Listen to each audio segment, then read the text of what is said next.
Ito ang latest chika mga mosang. Doon ay pangilinan, ganito pala katindi ang pagmamahal niya kay Bill Mariano. Hindi daw mabubura.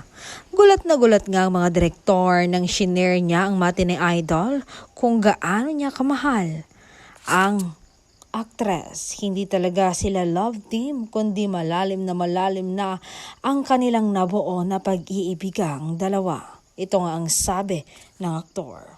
Hindi ko alam kung paano ko nasimulan, pero alam kong hindi ko na kayang itigaw. This love, yung pagmamahal ko kay Belle, it feels like a fire that has become my ear, my very existence.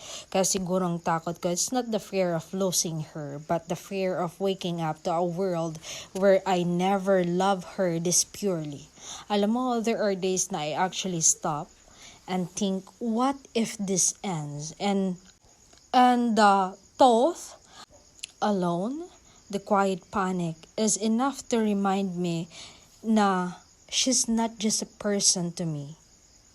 She's the proof na my heart can feel this deeply.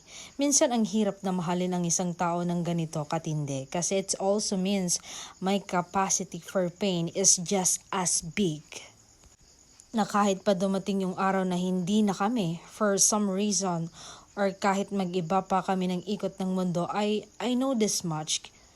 Hindi ko pagsisisihan na ibinigay ko sa kanya lahat. She's the best thing my heart has ever known, and that's the truth even time cannot erase.